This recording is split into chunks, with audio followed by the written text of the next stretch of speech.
I'm Rachel Montgomery, 36, and I just watched my brother Marcus's face transform from smug victory to absolute horror in the lawyer's office. 2 months ago, when Dad's will was first read, Marcus had laughed at my inheritance of our childhood home while he got the multi-million-dollar family business. "Enjoy your crumbling money pit, Rach," he'd sneered.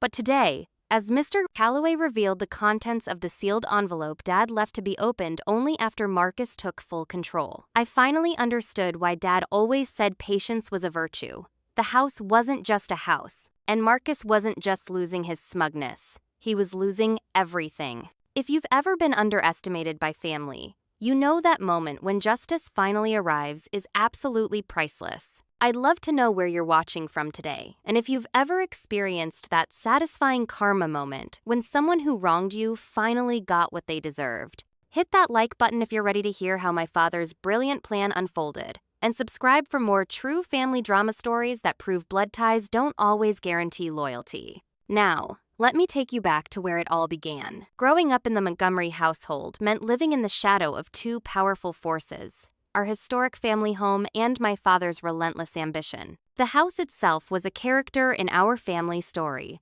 built by my great-grandfather William Montgomery when he first settled in Oak Ridge, Connecticut. 4 stories of sturdy colonial architecture, with ornate woodwork, secret passageways that delighted us as children, and a history that Dad reminded us of constantly. "This house witnessed the making of our family," he would say, running his hand along the mahogany banister that 4 generations had polished with their touch. The second powerful force was Montgomery construction. My father, Harold Montgomery, had transformed his father's modest contracting business into a regional powerhouse that dominated commercial construction projects across 3 states. By the time I was in high school, the company was valued at several $1,000,000, and Dad's reputation as a shrewd but honest businessman was solidified in the community. From early on, our family roles seemed predetermined. Marcus, 2 years older than me, was Dad's natural successor, charismatic, bold, and obsessed with the business. I still remember him at 12, sitting in Dad's office chair, pretending to sign contracts and barking orders at imaginary employees. Meanwhile, I was drawn to art and quieter pursuits, spending hours sketching the architectural details of our home or reading in the window seat of the library. "Rachel sees the beauty in what we build," Dad once told a business associate who asked if both his children would join the company. "Marcus sees the profit. You need both perspectives, but different paths." Our mother, Elizabeth, had been the perfect balance to Dad's intensity. Where he was demanding, she was gentle. When he focused on results, she reminded him of the process. Their marriage wasn't perfect, but it worked until it didn't. I was 16 and Marcus 18 when Mom's heart suddenly failed one ordinary Tuesday morning. The doctors called it an undiagnosed congenital condition, but to us, it was simply the day our family fractured. Dad retreated into his work, Marcus accelerated his business education, and I found solace in our family home, the one place that still held Mom's essence in every corner. The following years carved deeper divisions between us. Marcus went to Wharton on Dad's recommendation and returned with an MBA and a sense of entitlement that transformed him from my protective older brother into someone I barely recognized. I pursued a teaching degree, specializing in art education, a choice Dad accepted with quiet approval, and Marcus mocked as playing with crayons while the adults make money. "Why waste your Montgomery genes on finger painting?" Marcus would say at holiday gatherings. "You could be running divisions by now." What Marcus never understood was that Dad never pressured me to join the business. In fact, during our private conversations as I helped him organize his home office or accompanied him on weekend drives, he seemed almost relieved that I had chosen a different path. "Construction is in our blood," he told me once as we drove past a Montgomery project site. "But so is creation. Your mother saw that in you. The ability to make something meaningful, not just profitable." The real shift in our family dynamic came when Marcus married Sophia during his last year of graduate school. Tall, blonde, and impeccably dressed, Sophia came from old money, but not much of it was left. She had expensive taste and ambitions that aligned perfectly with Marcus's. From our first meeting, her disdain for my modest teaching career and casual style was barely concealed. Oh, how fulfilling it must be to shape young minds she said during our first dinner together, her tone making it clear she found nothing fulfilling about a job with a 5-figure salary. As Dad's health began to decline 5 years ago, our family's fault lines deepened. I began spending more time at the family home, initially helping Dad with daily tasks that were becoming difficult for him, and eventually moving back in during his final year when the cancer took firm hold. Marcus visited occasionally, always with Sophia in tow, their conversations inevitably steering toward business matters and how he planned to modernize the company once he took over. During those quiet evenings, when Dad's pain medication allowed him moments of clarity, he often tried to tell me something about the house, about protecting what matters, but he never quite finished his thoughts before fatigue overtook him. I attributed these cryptic statements to medication and the natural reflection that comes with facing mortality. 3 years ago, when my brief marriage to fellow teacher James ended in divorce, Marcus didn't even call. Dad, however, insisted more firmly than ever that I should stay in the family home. "This house is where you belong, Rachel," he said, his once powerful hand gripping mine with surprising strength. "Remember that when I'm gone. This is your place. It was always meant to be yours." I didn't understand the weight of those words until much later.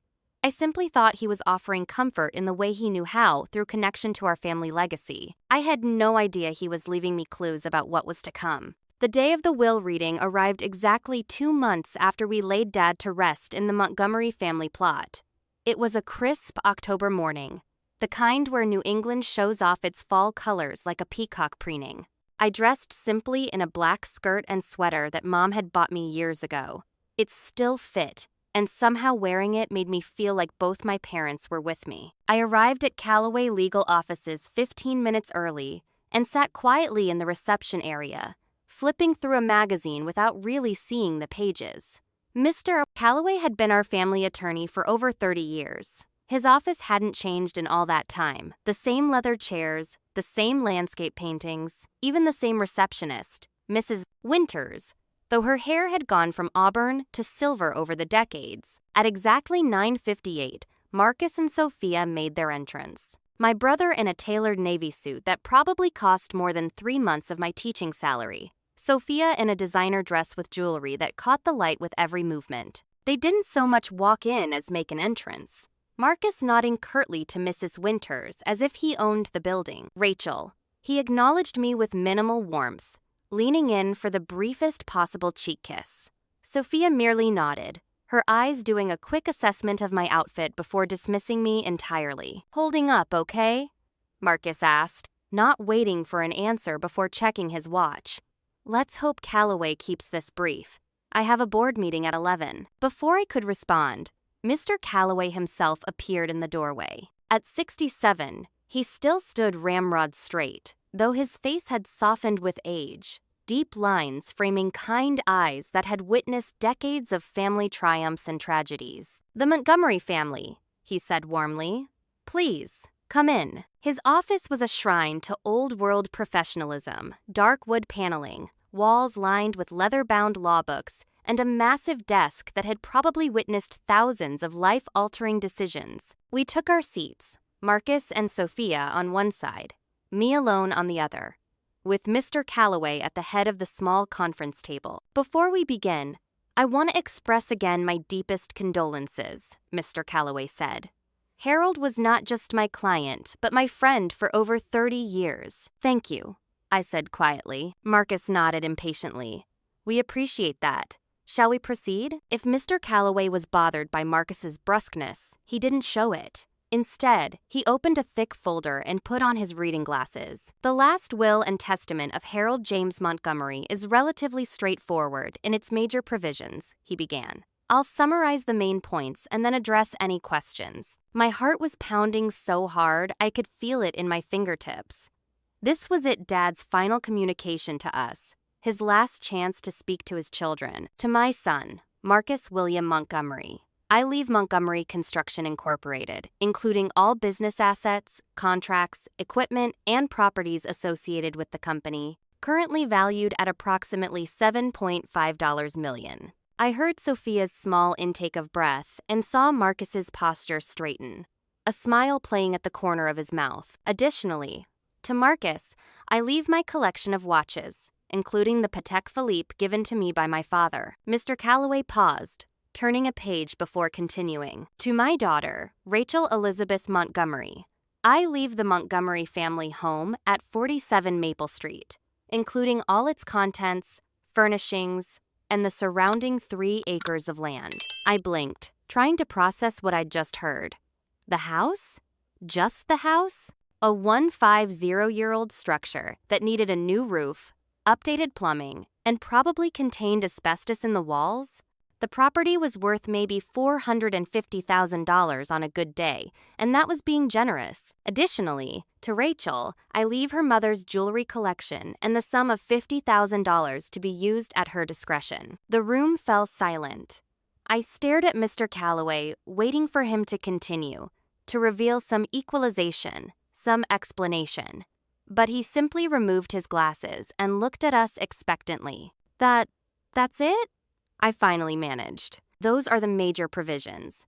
Yes, Mr. Calloway confirmed. There are some smaller bequests to charities and longtime employees, but those are the primary inheritances. Marcus didn't even try to hide his satisfaction. Well, that seems appropriate, he said, squeezing Sophia's hand. Dad always knew where the real value in the family was. Marcus, I started, but he was already turning to Mr. Calloway. How soon can the transfer of business ownership be completed? I have several initiatives I'd like to implement immediately. Mr. Calloway's expression remained neutral. The paperwork is prepared.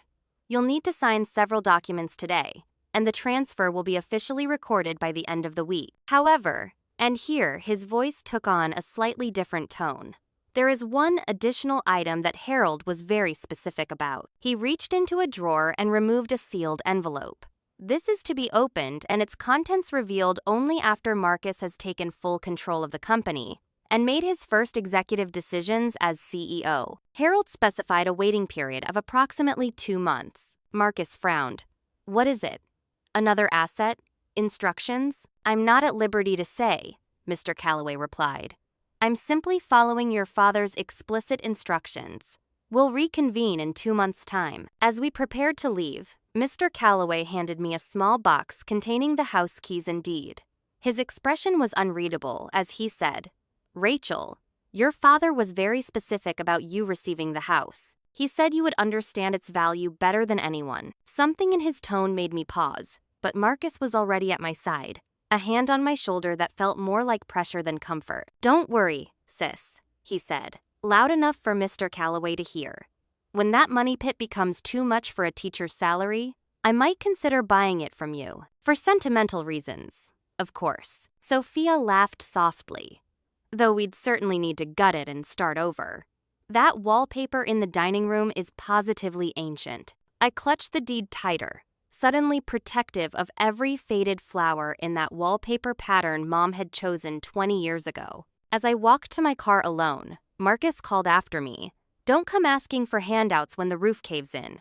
Rach, some inheritances are actually burdens in disguise. I drove home in tears, wondering if my father had truly valued me so little. If his years of kind words about my different path had been nothing but empty platitudes. The house I'd loved my whole life now felt like a consolation prize, or worse, a punishment for not being more like Marcus. The weeks following the will reading were a blur of grief, confusion, and adjustment. I took a leave of absence from my teaching position at Oak Ridge Elementary, unable to focus on shaping young minds when my own was in such turmoil. The $50,000 Dad left me provided a temporary cushion, but I knew it wouldn't last long, especially with the house's needs. Moving fully into my childhood home felt both natural and strange.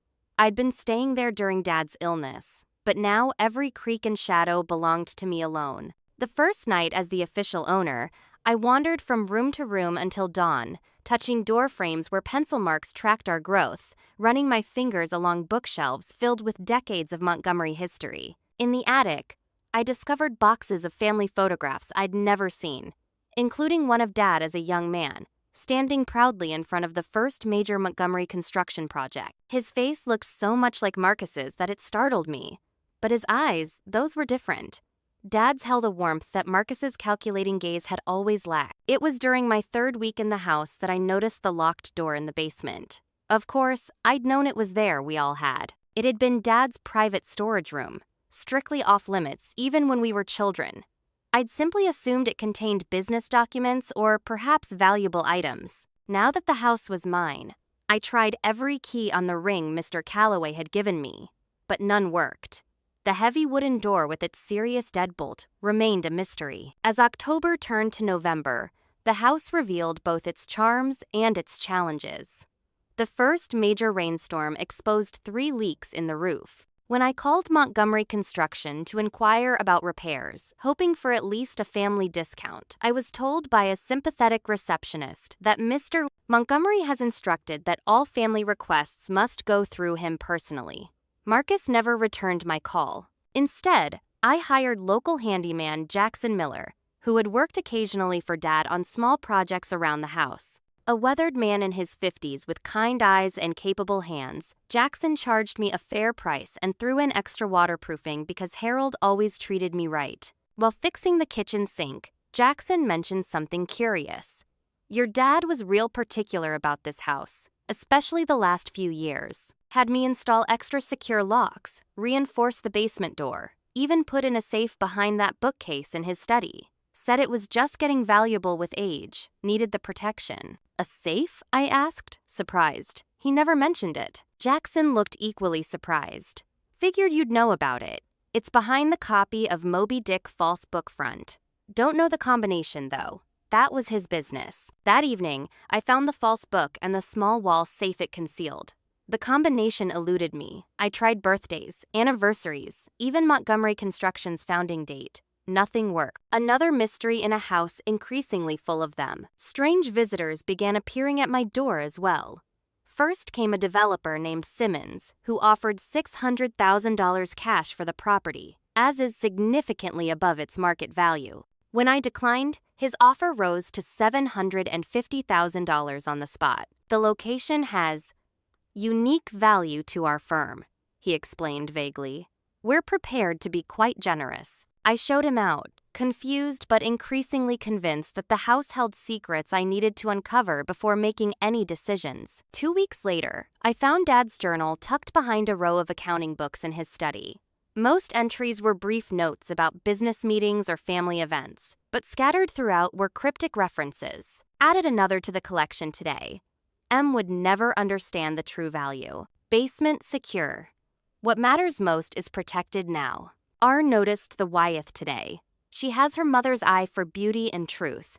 She'll understand someday. I had indeed admired a small Andrew Wyeth print in Dad's study since childhood, a simple landscape that somehow captured both loneliness and hope. But what collection was Dad referring to, and what needed protection? My questions multiplied when I discovered a set of blueprints in an old drafting table drawer. They showed detailed modifications to the house's original structure, including what appeared to be a room within a room in the basement, a space that didn't match the current layout as far as I could tell. The most disturbing development came when Marcus showed up unannounced one Sunday afternoon in November. He barely waited for me to open the door before pushing his way in. "I'll give you $1 million for the house, Rachel," he said without preamble, his expression tense, eyes darting around as if searching for something. "That's more than double its value. You can buy something modern, comfortable. This place is falling apart." "It's not for sale, Marcus," I replied, startled by both the offer and his intensity. Dad wanted me to have it. Dad didn't know what he was doing toward the end, Marcus snapped. Cancer medications, confusion. He made a mistake with the distribution. I'm trying to be generous here. By insulting Dad's mental capacity? By dismissing his clear wishes? Marcus's face darkened. $1,500,000. Final offer. I can have the cash transferred tomorrow. Why do you suddenly want this house so badly? I asked. You've done nothing but mock it for years. He controlled his expression with visible effort. Family sentiment, childhood memories, tax advantages. Pick one. Does it matter? I'm offering you a small fortune for a house that's one harsh winter away from being condemned. When I still refused, Marcus left with a parting threat. This isn't over, Rachel. There are things about this situation you don't understand. That night, I received a phone call from someone who identified himself only as an old friend of your father's. Harold and I were partners in the early days, the gruff voice said. Before Montgomery Construction became what it is today. Has your brother approached you about the house yet? How did you know that? I asked, alarmed, because Harold told me he might. Listen carefully, Rachel. Don't sell that house. Not until you've found what your father left for you. He was concerned about some of Marcus's business decisions. That's all I'll say for now. The line went dead before I could ask any more questions. I sat in Dad's study, my study now surrounded by family history and mounting questions. Whatever Dad had been protecting, whatever Marcus was so desperate to get his hands on, I was determined to uncover it. The house wasn't just my inheritance. It was becoming clear that it was my father's final message to me, and I was finally ready to hear it. While I was puzzling over the mysteries of the Montgomery house, Marcus wasted no time putting his stamp on Montgomery Construction. The local business journal ran a feature just 3 weeks after he officially took control, with the headline, "New Montgomery Era Begins. Young CEO Promises Aggressive Growth and Innovation." The accompanying photo showed my brother in Dad's old office, though everything about it had changed. Gone was the warm cherry desk that had witnessed 4 decades of handshake deals, replaced by sleek glass and chrome. Dad's wall of community service awards had been replaced by modern art, and Marcus posed with a confidence that bordered on arrogance. Montgomery Construction was a solid regional player, he was quoted saying. But under my leadership, we'll become a national force within 5 years. Sometimes you need fresh vision to build on a foundation. What the article didn't mention were the rumors already circulating through Oak Ridge's tight-knit business community. Jackson filled me in one afternoon as he repaired rotting wood on the back porch. "Your brother's making waves, and not the good kind," he said, carefully measuring a replacement board. First week, he fired 7 people, all longtime employees loyal to your dad. Second week, he canceled the company's annual contribution to the Children's Hospital Building Fund. Said it was sentimental charity that didn't enhance shareholder value. Jackson had been Montgomery Construction's foreman for 15 years before retiring to do independent work 3 years ago. He still had friends throughout the company who kept him informed. Harold would be turning in his grave, Jackson continued, shaking his head. Your dad built that business on relationships and reputation. Marcus is treating it like some Wall Street trading floor. I thought about sharing my concerns regarding the house and Marcus's desperate attempt to buy it, but held back. I wasn't ready to voice my suspicions until I had more information. The changes at Montgomery Construction continued at a dizzying pace. The company website was completely redesigned, with barely a mention of its 70-year history or its founder. The new slogan, "Building Tomorrow's World Today," replaced Dad's longtime motto, "Quality Foundations, Lasting Relationships." In early December, I ran into Diane Porter at the grocery store. She had been Dad's executive assistant for over 20 years and had always sent me birthday cards with handwritten notes. Her eyes widened when she saw me, and she quickly looked around as if worried about being seen talking to me. "Rachel, honey, I'm so sorry about everything," she said, keeping her voice low. "Sorry? About what?" "About being let go last week. About what's happening at the company." She clutched her shopping basket tighter. "Your father would be heartbroken. The new contracts Marcus is pursuing, the corners he's cutting. It's not right." Before I could press for details, she spotted someone she knew and hurriedly excused herself, leaving me standing between the cereal aisle and mounting dread. That evening, I Googled Montgomery Construction news and found several recent announcements. The company had submitted bids for 3 major government contracts, including a courthouse renovation and a bridge project, both significantly underbidding competitors. An industry blog questioned how the cost could possibly be so low while maintaining quality and safety standards. Most concerning was a small article in the local paper about an environmental citation at a Montgomery construction site that had been mysteriously dismissed just days after being filed. The brief mention included a quote from the county inspector who had suddenly retired the same week. The physical transformation of Marcus and Sophia was equally dramatic. Their social media accounts, which I rarely checked but now scrutinized, showcased their rapid lifestyle upgrades: a new 6,000 square foot house in the exclusive Oak Ridge Heights neighborhood, his and hers luxury cars, a weekend trip to Paris on a private jet, Sophia modeling a diamond necklace that could have funded an entire school art program for years. Building on my father's legacy, Marcus captioned one post showing him cutting the ribbon at a new project site. The Montgomery construction logo had been redesigned, with Marcus's initials subtly incorporated into the design. It was as if he was systematically erasing Dad from the company he had built, replacing decades of hard-earned reputation with flash and self-promotion. My suspicions deepened when I overheard two contractors discussing Montgomery construction at a local coffee shop. I recognized one as having worked regularly with Dad. "They're using substandard materials on the Westridge project," he told his companion.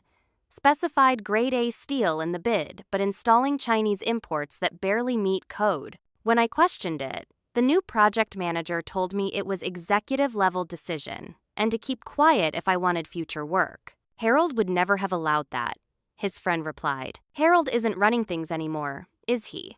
His son's built different." I left my coffee half-finished, my mind racing. This wasn't just about Marcus changing the company culture or modernizing operations. If what I was hearing was true, he was potentially putting people at risk, tarnishing our family name, and possibly breaking the law. That night, I couldn't sleep. I paced the hallways of the Montgomery house, feeling its solid construction beneath my feet, running my hands along walls that had been built with care and integrity. Whatever Dad had hidden here, whatever he had been trying to protect, I was becoming increasingly convinced it had something to do with Marcus's business practices. The next morning, I decided to take a more active approach. Using my maiden name, I called Montgomery Construction and asked for information about their upcoming residential development, posing as a potential buyer. The sales agent boasted about premium materials and craftsmanship in the Montgomery tradition. "Our homes are built to last generations," she assured me, just like the original Montgomery family home. The irony was painful. The house Marcus had dismissed as a worthless money pit was being used as a selling point for construction standards he was apparently no longer upholding. I needed to find what Dad had hidden. Whatever was behind that locked basement door suddenly felt urgent, not just for my sake, but possibly for the safety of anyone who might live or work in a building constructed by my brother. If you've ever discovered someone close to you isn't who they seemed, you know that sinking feeling of betrayal I was experiencing. Marcus wasn't just changing Dad's company, he was corrupting his legacy. As I continue this story, I'd love to know if you've ever had to be the one to stand up and protect a family legacy when no one else would. Sometimes doing the right thing means standing alone against your own blood. Hit like if you're ready to hear how I finally discovered what my father had been hiding all along, and what happened when I confronted my brother with the truth. January arrived with a bitter cold snap that tested the old house's heating system and my resolve. I'd return to teaching part-time, splitting my days between guiding young artists and my increasingly obsessive investigation into the Montgomery family secrets. Each evening, I would try new potential combinations on the safe, search for hidden compartments in the old furniture, and examine the mysterious basement door from every angle. The breakthrough came, appropriately enough, on what would have been Dad's 68th birthday. I'd taken the day off work to visit his grave, placing fresh flowers despite the snow, and sitting for a long while in contemplative silence. When I returned home, chilled to the bone, I decided to warm up with a hot bath in the clawfoot tub Mom had loved so much. As I soaked, I found myself staring at the antique vanity where Mom had kept her jewelry box, the same box that now held the collection Dad had left to me. I hadn't properly sorted through it yet, too painful a reminder of both parents now gone. But something about the moment, perhaps the sentimentality of Dad's birthday or the comfort of a ritual Mom had enjoyed, prompted me to wrap in a towel and retrieve the carved wooden box. Inside, nestled among necklaces and rings I remembered Mom wearing, was a small brass key I didn't recognize. It wasn't ornate or special-looking, just a simple, old-fashioned key that had been tied with a thin blue ribbon to the inside of the lid. The ribbon matched the color of my childhood bedroom, a detail so specific it couldn't be coincidence. Heart pounding, I dressed quickly, and took the key to the basement door. It slid into the lock smoothly, as if it had been waiting for me all this time. The heavy door opened with a groan of hinges that hadn't moved in years. Inside was not the storage room I'd expected, but what looked like a small office. A metal desk held an outdated computer. File cabinets lined one wall, and corkboards covered another, filled with documents, photographs, and maps connected by red string like something from a detective movie.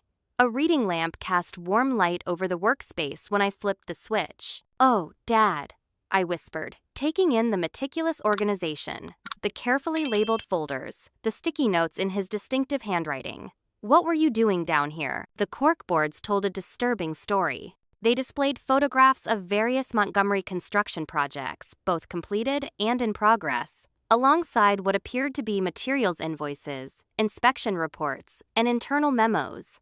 Many items had Dad's notes scrawled across them. Substitution not approved. Failed inspection covered up. Kickback to inspector. One section was dedicated to newspaper clippings about construction failures around the country, collapsed bridges, building code violations, safety hazards that had resulted in injuries or deaths. None were Montgomery projects, but Dad had annotated them with troubling comments like similar to Carlton Tower irregularities or Czech River Road Bridge supports for same issue. My hand trembled as I opened one of the file cabinets.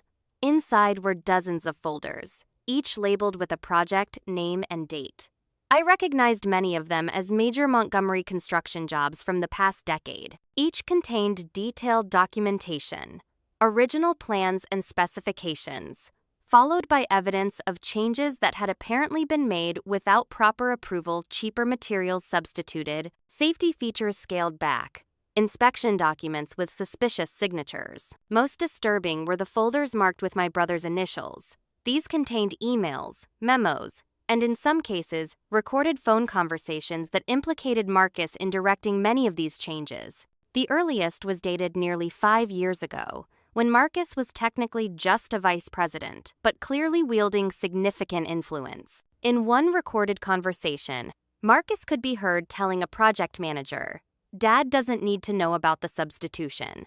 The margin on this job is too thin, and he's too hung up on the Montgomery reputation to understand that business has changed. Just get it done and make sure the inspector is taken care of." I sat heavily in Dad's chair, overwhelmed by what I was seeing. My father had been gathering evidence of fraud and potentially criminal negligence within his own company, evidence that pointed directly at his son, my brother. How long had he known? What had he planned to do with all this information? The answer came when I noticed a false panel in the wall behind the desk, slightly ajar as if someone had accessed it recently and not fully closed it. Inside was a heavy-duty safe, much larger than the one in the study. This time, I didn't have to guess at the combination. A small note was taped to the door in Dad's handwriting. Elizabeth's birthday, the day our family truly began. Mom's birthday, a date Marcus would never think to use, having been born 2 years later. With trembling fingers, I entered the 17th of May 1962, and the safe door swung open. Inside were 3 hard drives, a stack of ledgers, and a sealed envelope with my name on it. I opened the letter first, recognizing Dad's handwriting that had become shakier in his final months. "My dearest Rachel," it began. "If you're reading this, then you've found what I've been protecting for the past 3 years. I'm sorry for the burden I'm placing on you, but you were always the one who understood that our name means more than profit margins. 3 years ago, I discovered irregularities in several major projects, substandard materials, falsified inspection reports, bribes to officials. At first, I thought it was isolated project managers cutting corners without approval. The evidence I've gathered proves otherwise. Marcus has been orchestrating a systematic fraud within Montgomery Construction, prioritizing profit over safety and integrity. I confronted him once, 18 months ago. He denied everything and claimed I was becoming paranoid in my old age. When evidence began disappearing from company servers, I realized I needed to protect what I'd found. That's when I created this room and began working from home more often. The cancer diagnosis complicated everything. I knew I didn't have time to clean up the company before my death, and I couldn't bear to turn my own son over to authorities. But I also couldn't let the corruption continue or leave the company entirely in Marcus's hands. So I devised this solution. Give Marcus operational control, but implement safeguards he doesn't know about. The complete explanation is with Mr. Calloway. What you need to know is that the evidence in this room is comprehensive enough to trigger federal investigations into contract fraud, if it comes to that. I'm placing this burden on you because you're the only one I trust to make the right decision, not the easy one, not the profitable one, but the right one. Montgomery isn't just a name on a company letterhead.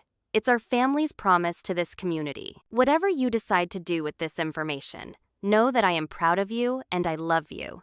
The house is yours because you always understood its value beyond its price tag, just as you understand the value of integrity beyond profit. With all my love and faith in you, Dad. I sat in the basement room until dawn, reading through files, listening to recordings, and coming to terms with the devastating truth about my brother and the company that bore our name. Buildings that people trusted with their lives were potentially compromised.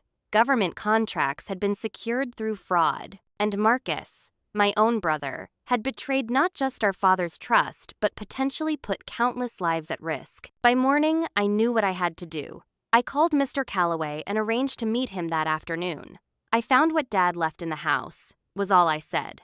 I think it's time for that second meeting. I decided to approach Marcus before the meeting with Mr. Calloway, hoping there might be some explanation, some way to address this within the family. Despite everything I'd discovered, he was still my brother, and some part of me wanted to believe there was a path to redemption that wouldn't destroy us all. I drove to his office the next morning, unannounced.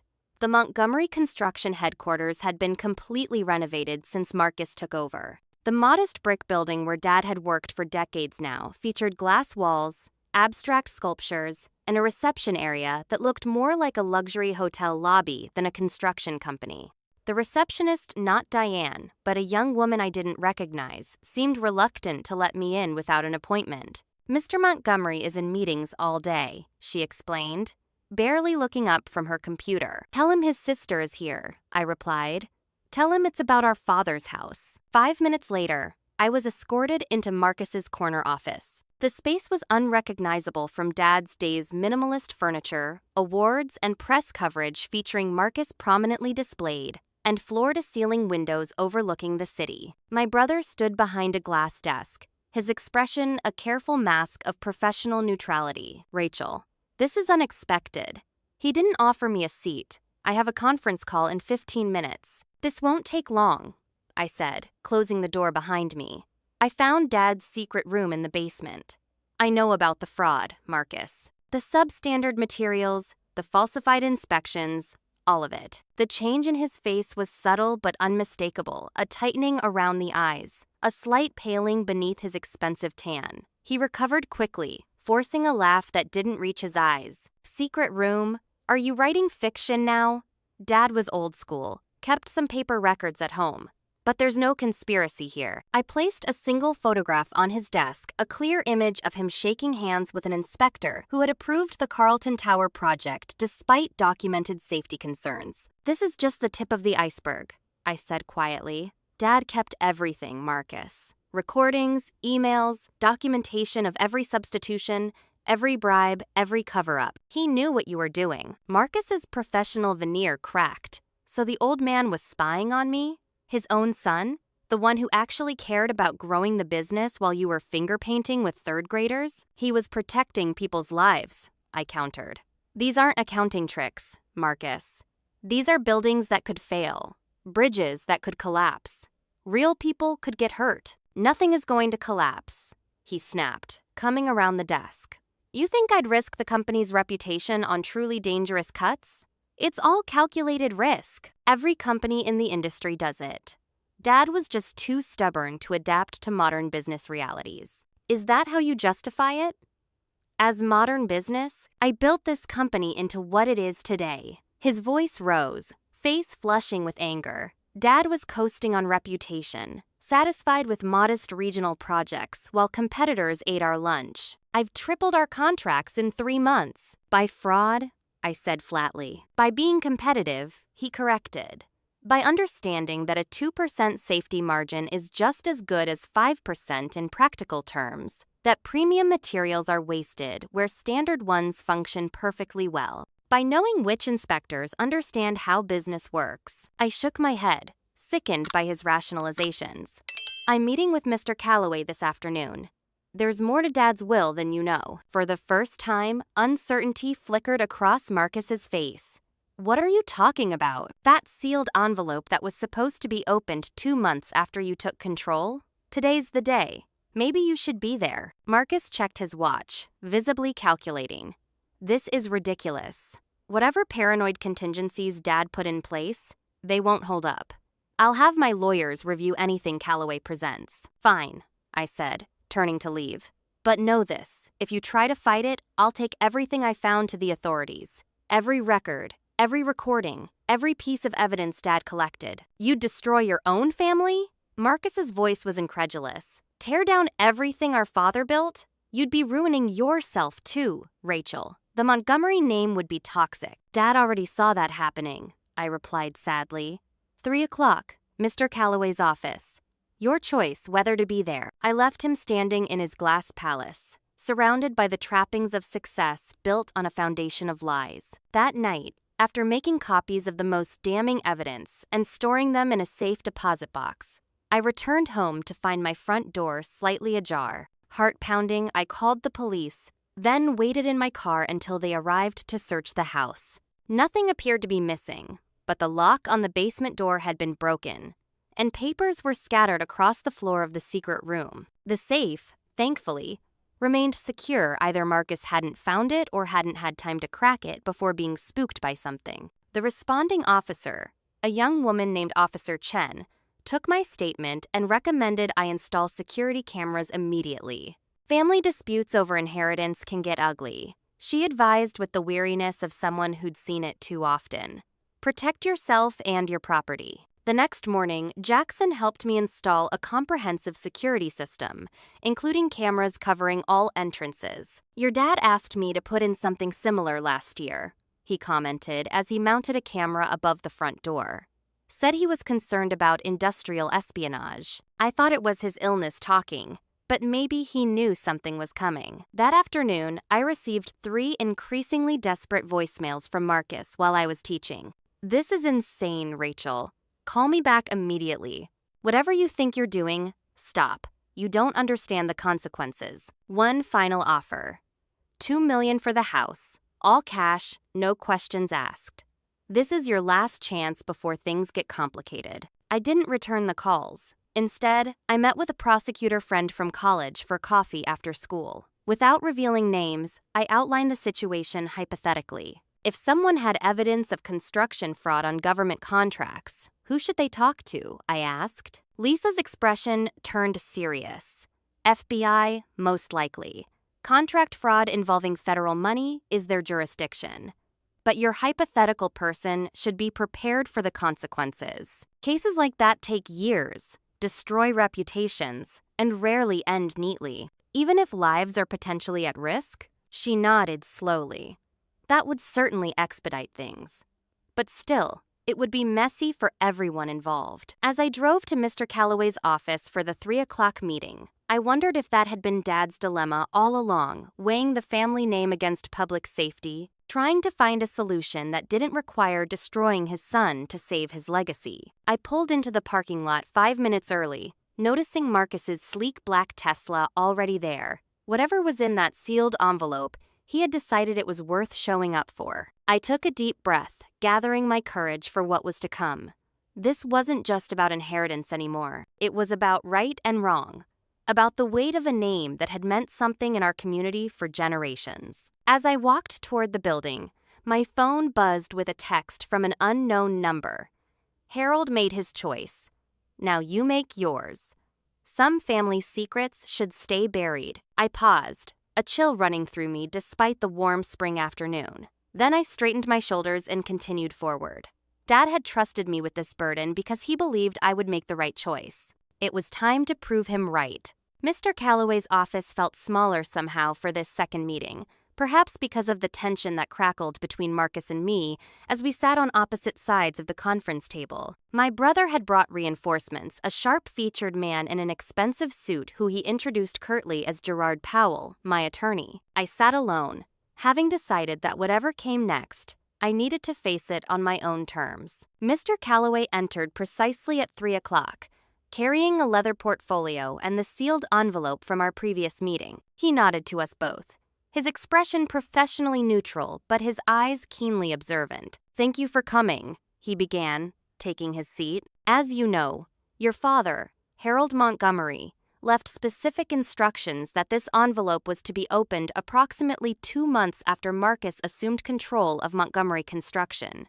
That time has now come." Before we proceed, Powell interjected, "My client would like to register his objection to any attempt to alter the clear provisions of the will as executed. The testamentary intent was unambiguous, and any codicil or amendment introduced at this late stage would be vigorously contested." Mr. Calloway regarded the attorney with the patience of someone who had dealt with such posturing for decades. Noted, Mr. Powell. "However, this is not an amendment to the will.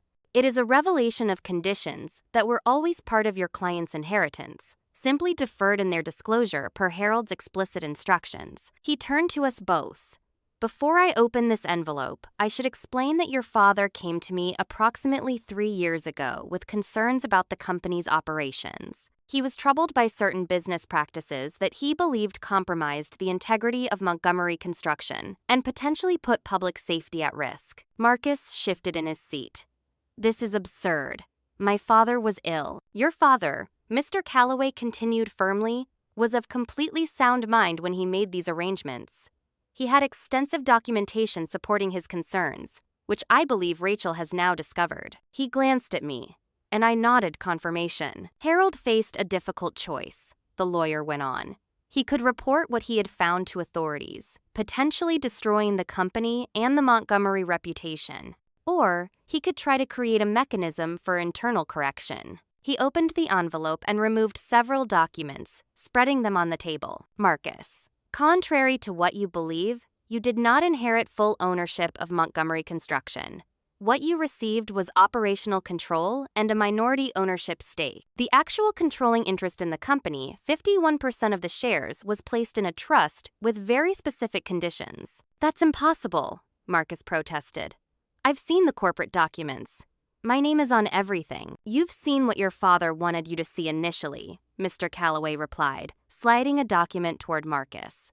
"This is the actual ownership structure of Montgomery Construction as it exists today." I leaned forward to see what appeared to be a complex corporate organization chart. At the top was Montgomery Family Trust, which controlled the majority of shares. Below that were 2 beneficiaries, Marcus Montgomery, 30%, and Rachel Montgomery, 21%. Marcus stared at the document in disbelief. "This can't be legal. I've been running the company for months. I've made decisions, signed contracts, all within your authority as CEO," Mr. Calloway confirmed. "But not as majority owner. Your father structured it this way deliberately, Marcus. He wanted to give you a chance to run the company properly, to perhaps correct course without public exposure. But he also created safeguards." He turned to me. "Rachel, your father believed you would find the evidence he had gathered. He trusted your judgment about how to proceed." "So I own part of the company?" I asked, struggling to process this new information. "You are a beneficiary of the trust that controls the company," Mr. Calloway clarified. "However, there's more." He retrieved another document from the envelope. "Harold established specific ethical conditions for the trust. If the current CEO, that's you, Marcus, violated certain business practices within the first year, control would revert entirely to Rachel." "What certain business practices?" Marcus demanded, his face flushing with anger. Mr. Calloway slid another document across the table. These were outlined explicitly. They include using substandard materials not approved in project specifications, falsifying inspection reports, bribing officials, and misrepresenting project costs to clients, particularly government entities. The silence in the room was deafening. Marcus stared at the document, then at me, his expression cycling rapidly between shock, anger, and something that looked almost like fear. As trustee, Mr. Calloway continued, I was instructed to monitor the company for these violations. I've been receiving anonymous reports from within Montgomery Construction for the past 2 months. Combined with what Rachel has discovered in Harold's records, there is substantial evidence that multiple violations have occurred since you took control, Marcus. Anonymous reports? Marcus scoffed. Disgruntled employees I had to let go, no doubt. This is a setup, perhaps. But the trust provisions are legally binding. They were carefully crafted to withstand challenge, Mr. Calloway said. And the evidence is compelling. He turned to me. Rachel, as the secondary beneficiary, you now have a choice. According to the trust provisions, you can exercise your right to assume control of Montgomery Construction effective immediately. Alternatively, you could work with Marcus to implement reforms while maintaining the current management structure. I looked at my brother, searching for some sign of the person I had grown up with, some indication that he understood the gravity of what he had done. Instead, I saw only calculation behind his eyes, as if he were already planning his next move. There's one final piece to this, Mr. Calloway said gravely. Your father was deeply concerned about public safety. While he hoped this private solution would be sufficient, he wasn't willing to risk lives. He left a sealed file with me containing evidence of the most serious violations, with instructions that if Marcus contested the trust provisions or if new violations occurred after this meeting, I was to deliver that file to the appropriate authorities. Marcus lunged to his feet. This is blackmail. Powell, tell me this can't stand legally. The attorney looked uncomfortable. It's unusual, but not necessarily unenforceable.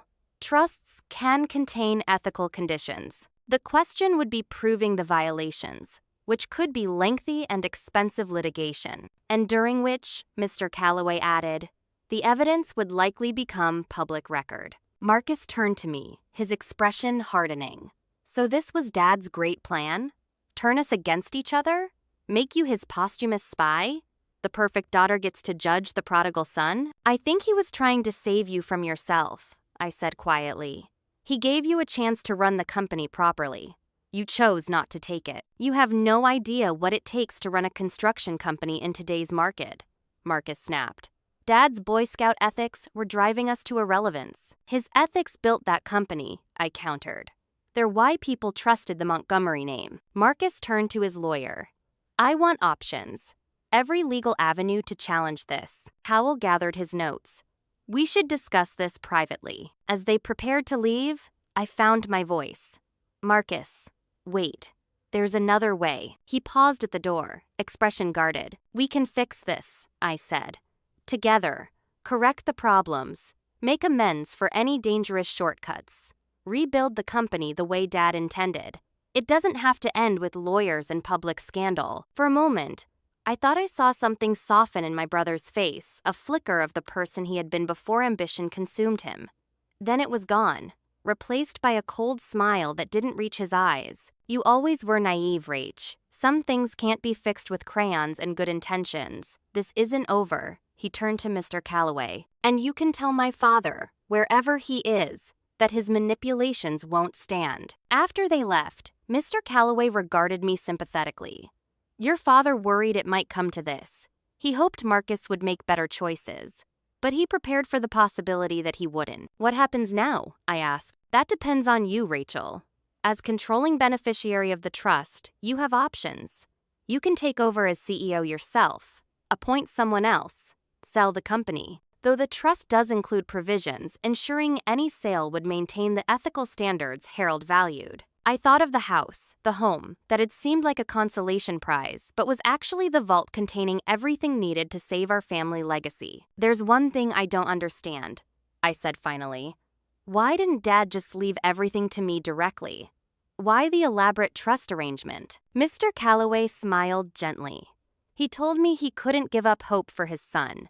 The trust was designed to give Marcus a chance at redemption, an opportunity to do the right thing without coercion. Harold believed people should have the freedom to make the right choices, but he wasn't willing to risk public safety on that principle alone. As I drove home from the meeting, my mind swirled with the weight of decisions to come. The house that had seemed like a burden now revealed itself as the true heart of my inheritance, not just walls and foundation, but the values they contained and protected. I wasn't sure what would happen with Marcus.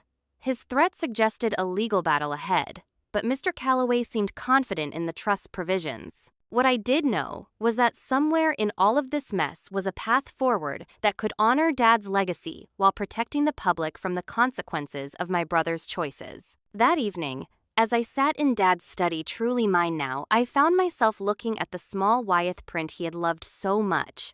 It depicted a solitary house on a hill, steadfast against a threatening sky. Only now did I notice the detail Dad had often pointed out.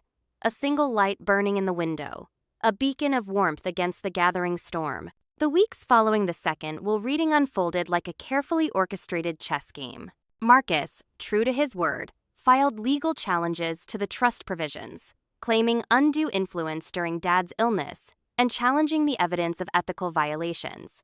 Miss Calloway, however, had prepared meticulously for this possibility. Your father anticipated every move, he told me, during one of our many strategy sessions. He knew his son well. When the initial legal challenge failed to gain traction, I received an unexpected call from Lisa, my prosecutor friend. Rachel, I need to give you a heads up. The FBI just opened an investigation into Montgomery Construction based on an anonymous tip about contract fraud on federal projects. Would you happen to know anything about that? I hadn't sent the evidence to authorities. Not from me, I said truthfully. Well, someone with detailed knowledge of the company's operations provided documentation. They're moving quickly because of safety concerns related to the Westridge Bridge project. Later that day, Mr. Calloway confirmed my suspicion. Your father's final failsafe. If Marcus contested the trust beyond the initial challenge, I was instructed to send key evidence to investigators. Harold hoped it wouldn't come to this, but he wasn't willing to risk public safety indefinitely. The investigation moved with surprising speed. Within days, federal agents were at Montgomery Construction headquarters with subpoenas and search warrants. The company's stock plummeted as news broke, and clients began suspending contracts pending the outcome. I made the hardest decision of my life that week. Despite everything Marcus had done, he was still my brother. I arranged to meet with the lead investigator and offered a deal. I would provide full cooperation, complete access to Dad's records, and implement immediate safety reviews of all current projects in exchange for leniency consideration for Marcus. He made terrible choices, I told the stern-faced agent, but our father believed in second chances. I have to honor that, even now. 2 days later, I visited Marcus at his attorney's office. He looked haggard, the polished veneer of success cracking under pressure. The news that Sophia had left him to visit her parents until this unfortunate situation resolves seemed to have hit harder than the investigation itself. You win, Rachel, he said bitterly. The perfect daughter takes it all. Are you happy now? This isn't about winning, I replied. It's about fixing what's broken before someone gets hurt. I've spoken to the investigators. If you cooperate, fully identify every project with potential safety issues, return any profits from fraudulent contracts, testify against anyone else involved, they'll recommend minimal charges. You want me to confess? Throw myself on the mercy of the court and my sanctimonious little sister? I want to help you, Marcus. The way Dad wanted to. Something in my tone must have reached him. He stared out the window for a long moment before asking quietly, "Why would you help me after everything?" "Because you're my brother. Because I remember when you taught me to ride a bike and defended me against bullies in middle school. Because there was a time when Montgomery meant something to both of us." His cooperation changed everything. Rather than a prolonged public scandal, the case moved efficiently through the system. Marcus pled guilty to reduced charges of contract fraud and received a surprisingly light sentence, 18 months in a minimum security facility, with the possibility of release after 12 for good behavior, plus financial penalties and 5 years probation. The company faced a more difficult path to redemption. With projects suspended and reputation in tatters, Montgomery Construction teetered on the edge of bankruptcy. That's when Jackson Miller, Dad's trusted foreman, approached me with an unexpected proposal. "I've got 30 years in this business," he said as we sat in the kitchen of the Montgomery house. I know every reliable subcontractor in 3 states, every honest inspector, every trustworthy supplier. Most of them worked with your dad and got pushed out by Marcus. With your backing and the Montgomery name properly rehabilitated, we could rebuild. I don't know the first thing about running a construction company, I admitted. You know the most important thing, integrity. The rest can be learned or hired. Over the following months, that's exactly what we did. I took a leave of absence from teaching and immersed myself in the business. We downsized dramatically, focusing only on projects we could complete with absolute adherence to specifications and safety standards. I rehired key employees who had been let go during Marcus's tenure, including Diane Porter, who brought valuable institutional knowledge. Most crucially, we implemented a transparency initiative unprecedented in the industry. Every client received complete access to materials, sourcing, inspection reports, and quality control processes. Every bid included realistic margins rather than lowball figures, with the expectation of cutting corners later. Harold would be proud, Diane told me one afternoon as we reviewed the company's rebuilt organizational chart.